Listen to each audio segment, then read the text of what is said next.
Hello，大家好，我係 Jason。每條片都用10分鐘時間同大家講解唔同嘅 DSE 數學 topic 同埋題目，等大家可以短時間之內喺 DSE 數學方面有所突破啊！而今日呢條片咧就係長答入面，我形容一個咧喺乙部 Part B 部分一個不容有失嘅題目啦。咁就係概率又或者組合嘅題目啦。咁因為咧喺乙部啦一份卷一 Paper One Part B 啱啱踏入乙部咧，多數咧頭兩題咧肯定係遇到呢一個概率 probability 嘅題目㗎啦，咁咧而 probability 咧係基本上個門檻最低嘅一題啦。咁啊，大家望一望啦，咁啊每年不外乎咧唔係4分就6分㗎啦。咁當然啦，偶爾有個5分咁樣啦。咁啊咁多年以嚟咧，唯獨一年係出得好艱辛嘅啫，就係咧畫面當中而家望到啦。2014年呢一題咧，咁啊就真係可以話係臭名遠播少少啦。不過其餘年份嚟講咧，相對容易嘅，咁所以咧，其實大家絕對能夠去操熟佢咧，去攞到分嘅。咁啊，所以咧，我哋睇睇咧係點樣做，尤其是咧，真正咧你要學懂咗點樣做呢一個概率咧，其實你主要咧識咗 A 題就可以㗎。咁啊，轉頭咧就同大家娓娓道來下點解咁樣就搞掂到啦。喂，先睇睇24年呢題啊，咁咧就話啦，喂，個袋入面16隻紅色杯，4隻白色杯，隨機同時抽5隻杯啊！啱啱好抽到1隻白色杯嘅概率係幾多？咁咧，我哋咧首先啦，做之前咧，大家一定要記得一樣嘢㗎，就係咧，我哋去讀概率咧，一定要分清楚三樣嘅好大重點。第一個感嘆號 factorization， 第二個 C， 第二個 P， 係啦。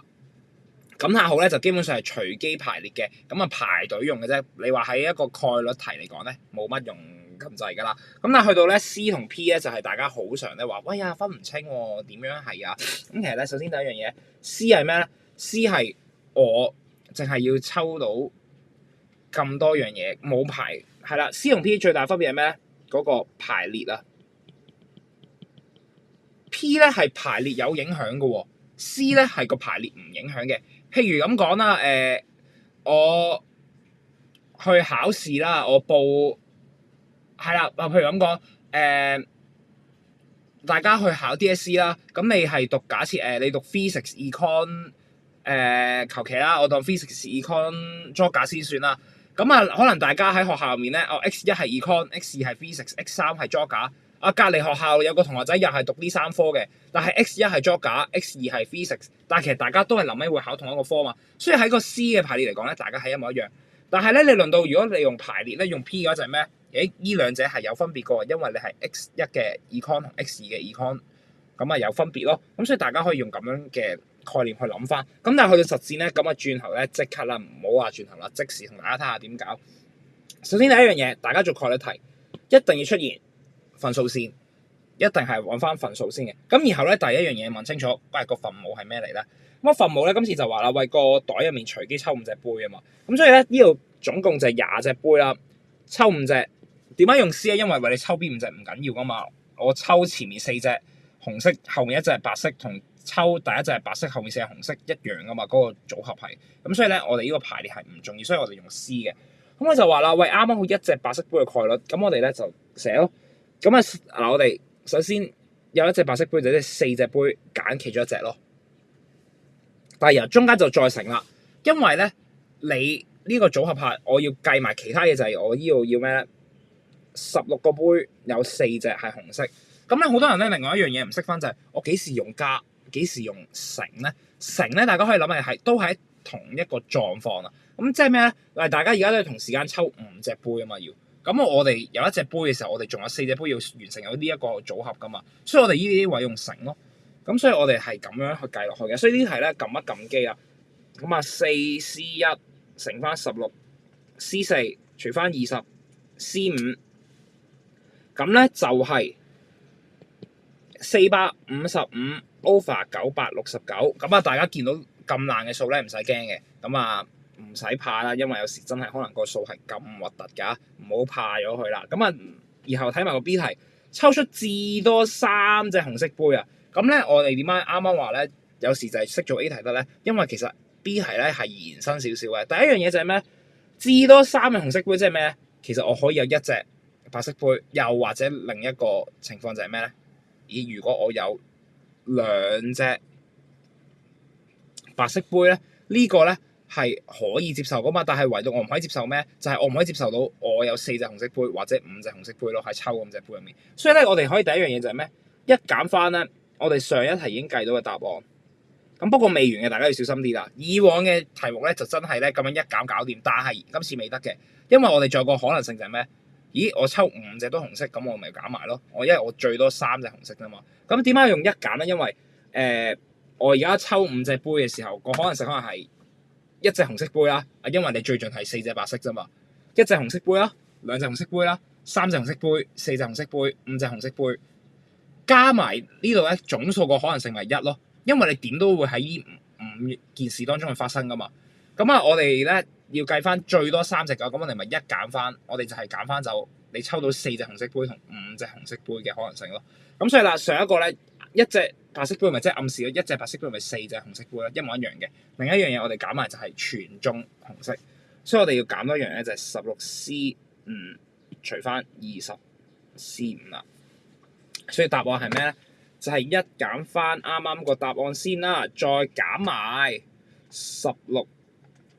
16C5除翻20C5，就會係幾多咧？241 over 969，咁樣就係啦。咁啊好啦，我哋試咗條咧比較似樣咧，去都係咁樣差唔多玩法啦。咁好啦，我哋睇一睇22年呢題啦，轉頭翻兜講一講23年啦。咁咧就話啦。咁啊，而家有個班入面啦，10個男仔，12個女仔，隨機抽4個成為委員會，係啦，成為委員會呢樣嘢咧，咁其實我哋用 C 嘅多數，除非一樣嘢啦，如果委員會入面有再分職位，要有主席、副主席，咁咧你抽同樣4個人咧，咁就有唔同喎，可能4個職位噶嘛，主席、副主席、文書、財政咁樣，咁你A 做財政，同 B 做財政。同 C 做財政，3件事嚟嘅喎，所以咧，就算都係同樣 A、B、C 呢4個人咧，佢哋個職位下咧，再分配嘅時候咧，我哋都有計埋落去咧，所以我哋嗰下咧就反而要用 P 而唔係用 C 嘅。不過咧，如果佢冇嘅話咧，正常我哋用 C 就可以㗎啦。咁佢就呢題啦，咁就話啦，咁啊2男2女嘅概率啦，咁所以咧，我哋首先第一樣嘢又係啦，概率題一定俾個分數線佢先。咁個分母係咩啊？22個人啊嘛，呢度。C 4個啦，就係22個人抽4個出嚟，咁但係要2男2女，即係我要咁啱2個男仔，即係10個入面揀2個，同埋2個女仔就12個女仔入面揀2個，咁啊所以10C2 另外乘埋12C2啦，因為你要2個男仔嗰個組合乘埋另外2個女仔嘅組合，咁樣黐埋一齊嘅，咁所以咧臨尾呢度咧又係篤一篤機啊10C2 乘翻12C2 除翻22C4，咁啊答案咧就54 over 133。咁啊另外就話啦，喂，就求呢個委員會男女仔人數不同嘅概率。咁好多人咧就會慢慢計嘅。如果4個女仔，1個男仔3個女仔，1個女仔3個男仔，或者全部男仔，其實唔使咁複雜㗎。因為而家 A 係已經計咗就係全部人數一樣啊嘛，男女嘅人數一樣啊嘛。咁即係你唔係人數一樣，咪就係人數不一樣咯。呢個嘢好廢話，咁但係其實有時咧去考驗你就係，你能唔能夠喺一個題目度咁樣轉化咧？咁所以我哋其實臨尾要做係咩？一減翻54 over 133，咁就出到個答案㗎啦。所以點解我話咧，有時咧做概率題咧，你識個 A 題咧，咁就收隊㗎啦，就係咁嘅原因啦。咁啊好啦，翻兜個23年啦，因為23年咧係少數打破咗呢個規律嘅題目嚟㗎。我哋睇睇講咩咯？個盒入面有5個紅波，4個黑波啦，隨機抽2隻。咁啊問你啦，喂，抽嗰2隻都係紅波嘅概率啦。咁啊第一樣嘢我哋睇到係同時抽啦，所以咧我哋一定係用 C 呢一樣嘢噶。所以我哋記得同時抽咧，一定同時咧係肯定用 C 嘅。如果你話咧前後抽2隻咧，我哋就用另一個玩法。咁啊呢度順便同大家講埋啦，因為咧呢個咧 MC 咧都會有時咁玩咁。當然啦 MC 頭都拍咗片咧，大家可以睇翻噶啦。咁啊，但係咧如果係唔同時間，即係先後抽2隻，我哋就用咩？9/5再乘翻8%幾多？咁當然啦，8%幾係睇我抽完出嚟嗰粒波會唔會放翻入去嘅啫。抽完出嚟我唔放入去嘅，咁我哋就8啦。抽完出嚟我抌翻入去嘅，咁我哋就繼續都係9%幾多啦。咁好啦，睇一睇咯喎，咁佢就咁講，抽都係紅色嘅概率，咁我哋記得啦，概率又係俾一條 probability， 又係俾嗰個分數線佢先啦。咁啊嗰個分母就係咩啊？今次9粒波入面抽2粒啊嘛。咁啊，然後問你啦，喂，抽到都係紅色嘅概率係幾多？就係嗰5粒紅色入面，你抽到是但2粒出嚟咯。咁所以咧，我哋答案就係咁樣，5C2除翻9C2，答案就係5/18。好啦，咁咧，然後咧 B 題咧就係咧最都可以話係計14年之後比較複雜啲嘅一年嚟嘅。佢就話啦，喂，個袋入面咧係啦，一開波喺個盒度抽㗎，咁啊，然後而家就話啦，喂，個袋入面有8粒紅波，喺嗰個盒度抽2粒咧放入個袋度，然後再喺個袋度同時間抽3個波出嚟，就問你啦，抽到個3個波係相同顏色嘅概率係啦，咁咧所以咧呢一度咧就好複雜啦，因為首先就係咩咧？我哋喺個盒度抽出嚟咧係有3個可能性㗎，邊3個可能性咧？中晒紅波、1粒紅波同埋冇紅波。但係呢3個可能性下咧，再影響到後面我再抽到3粒波咧，都係同顏色咧，又會有影響。咁所以呢度咧，首先同大家睇睇咧，會係咩事啦？咁咧，首先就係幾多咧？我哋如果抽出嚟全部都係紅波咧，就係上面計咗啦，18/5啦。咁但係啊，因為咧，如果我抽到2粒紅波抌入去10粒紅波，我抽3粒出嚟，咁肯定都係紅波㗎，係咪？你10粒紅波，你點抽都係出紅波㗎啦。所以咁個可能性就係咩？100% 咯。所以其實我哋都唔使成咁多嘢。咁當然啦，如果你話條算式清晰啲，你都可以咁樣寫埋嘅。咁你變咗10C3除以10C3，咁即係其實乜都冇寫過。但係未完嘅，因為呢個係 case one，就係我抽到晒紅波嘅。喂，咁但係如果我前面抽淨係中咗1粒紅波咧，咁我哋就要再計個咯。咁首先咧就係前設咧嗰個概率，我哋變咗係咁樣啦，5C1乘翻4C1，係啦，一紅一白。咁但係後面咧咁啊變咗今次有少少唔同咯，因為同樣10粒波入面抽3粒，不過今次有機會中咗1粒黑色波㗎。咁所以幾多粒？我哋得9粒入面中嘅啫，所以個機會率係再細咗。咁而且我哋仲要加啦，第3個情況就係咩啊？咦，如果開波抽嘅時候，我就係中晒黑色波啦。咦，咁後尾我咪要就係抌落去嗰個袋度再抽，就係我唔能夠抽到嗰啲黑色波咯。咁所以就係咩啊？8粒嘅紅波入面，我去抽係啦。所以咧，如果我用一個圖像俾大家理解咧，就一開波呢度一個盒啦，抽出嚟咧就係可以係2個紅色啦，一紅一黑啦，或者2個黑色啦。然後呢3個組合咧，再放去一個袋入面啦。係啦，呢個袋一開波咧就有8粒紅色嘅，然後你就要再加呢度呢個或者呢個嘅組合加落去之後，咦又有幾大機會出到全部紅色。其實呢題係咁樣玩嘅，所以大家見到哇條算式係相對複雜嘅，其實要咁樣大家去砌翻出嚟咧。所以咧呢題咧其實考緊幾樣嘢嘅。第一樣嘢大家一定要了解到個題目係玩緊咩先啦。第二樣嘢咧就考大家，咦能唔能夠知道我係有3個情況之下再要咁樣轉化出嚟啦。咁所以咧呢題咧臨尾個答案係咩咧？咁啊又要大家去撳一撳機啦，比較麻煩啦，所以大家撳機咧就絕對要小心啲啲啦。咁所以咧呢題咧，咁如果大家撳一撳出嚟之下咧，咁其實答案咧應該會係出到67/90呢個數字㗎。